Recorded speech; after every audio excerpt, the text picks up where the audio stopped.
Hey everybody, it's your pal Mike Zombie, and this week we're going to talk about Automaton Transfusion from 2007, a Stephen Miller film. I made a lot of notes on this film, which is normally a bad sign. This was a low-budget film, kind of like a high school campus friend film, where everybody knows each other, and we have our little factions, and everybody runs off and fights the zombies. My problem with this film, and I don't mind the fact that it wasn't the best quality video. That's no problem. My problem with this film was just the plot was really weak and things were paced in a way that it made no sense. First off, we're at the high school with our friends who are not the jocks, but not the nerds. They're kind of in the middle. It's a small group of guys, and they're kind of hanging out. And in one of these classrooms, a kid turns into a zombie. Now, I appreciate the fact that they just hit the ground running with this. They didn't try to show how this kid got bit and then was getting sick. We have 5 seconds of this guy looking like he's sick in class and wincing, and then all we hear is screams as the nurses run in, the janitors run in with a gurney and get the teacher out who's screaming. He's all bloodied up, and this kid comes firing like a bullet out of this hallway and gets his ass kicked. Now, the student body doesn't seem too concerned, which was one of my first problems with this. And unless I'm horribly misunderstanding this, they're supposed to be the cheerleaders are wearing like a BHS shirt or DHS school shirt. So I'm not sure what it was standing for, but these kids are all over each other. As you would see in high school, they're just making out. There's a couple of them that are out in the parking lot trying to fuck in a car, and she's like taking all her clothes off, which did help the film, not going to lie. But that kind of threw me because no one in the middle of the class day is taking off all their clothes in their car in the parking lot to get fucked. It's not going to happen. It's not the school I went to. We drove somewhere else. But as they leave, you see them walking out of the front of the school, though they're at some high school, there's a huge sign on the bricks out front, taller than they are, that they're standing in front of, that says, the Orlando Lutheran Academy. Okay, they weren't wearing Orlando Lutheran Academy gear, so that's a fuck up right away. And no one's trying to get laid in the Lutheran Academy. They're not allowing you guys to stand in the hallways and make out all day. So this was filmed in 2 different places or filmed very discreetly. And considering how many people were involved as extras, this couldn't have been all that discreet. Okay, they needed permits and everything else. This wasn't a couple of kids filming this. So that threw me right there. I realized right away, wow, Orlando Lutheran Academy. Good God. The signs are only 10 feet tall, attached permanently to the front of the structure. All right, so these guys are going to drive to a party. That's the deal. They all get in this car, and they're driving, getting high, and 30 minutes later, because they're just going down the road, they realize, hey, there's no traffic, and it's rush hour. What the fuck's going on? Zombie apocalypse is happening. Now, we saw a glimpse of it at the school, but apparently within the 30 minutes, it's overtaken the world.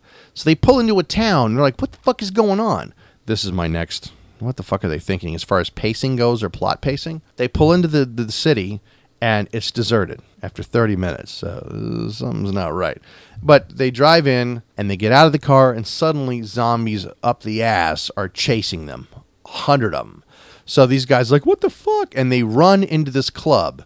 Get to the front door. The door is open. They walk in. They close the door, and they block the door. Now, what bugs me is we are, again, 30 to 45 minutes into the start of the zombie apocalypse from, like, ground zero, and they run into a club, like a club you go to see a band play at or a concert, small venue. It's a very small venue, mostly a bar, and the doors are open. Yet all the windows inside are boarded up, barricaded. Hastily looking, I might add. So the bartender had the presence of mind to realize a zombie apocalypse is going on, board up all the windows really shittily, but leave those front doors open so all the zombies can maybe the zombies are going to come help board the windows up. I don't know. So that was my other problem with this. And there's a bartender there who's kind of a badass with his shotgun, and he's got a zombie locked up in the DJ cage because apparently this is also the country western bar from Blues Brothers because the band has to play behind chain link fence. This is the same kind of thing with the DJ cage here at this place. So I'm having these bad issues. The guys decide in a couple of minutes, well, we got to get the fuck out of here. I don't hear zombies outside.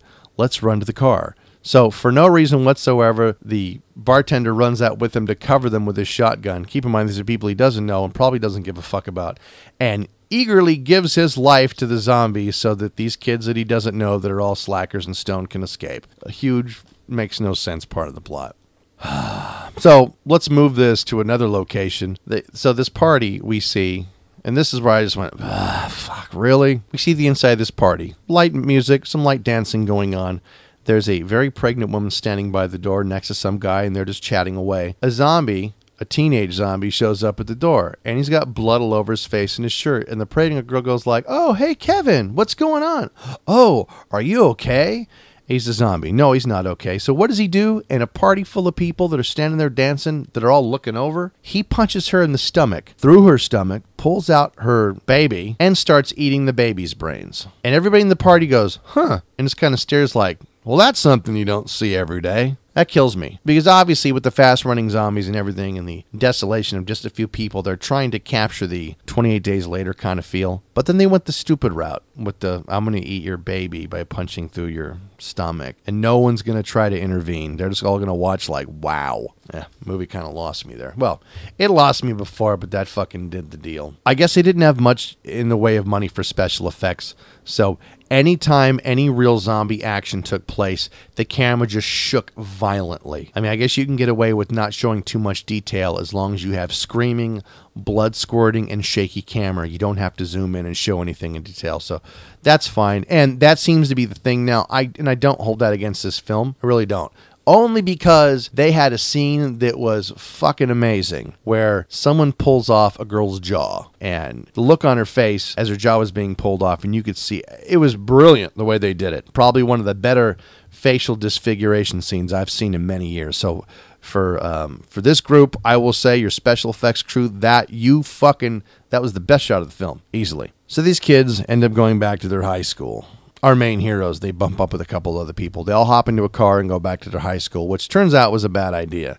I'm sorry, back to the Orlando Lutheran Academy or whatever it is, because there's zombies everywhere. And suddenly they have weapons and guts, and they are going to take on a whole horde of people. The problem is it's a 4 versus 50 thing. And I'm sorry, that's just not realistic. These are teenagers, not trained fighters, not military, not special ops. I know it's good to bump up the number of zombies you have and really have them for the background shots, and I appreciate that. It's better than having 5, but when you're going to do the us against them, 4 on 50 doesn't really work. They end up going to a barn, and this was another we should have seen that error. It's the middle of the night. They run into a barn, and there is lighting outside the barn that is so bright. It's very clear to see through the cracks in the wood where it is, how high they've got it mounted, and the size of it. It's like a huge sodium light. And that does bring an eerie light effect inside through the cracks of the wall of the wood in the barn, but it's very obvious that it's a light just for that purpose, no other purpose, because it's in the darkness. That was kind of a fuck up. They should have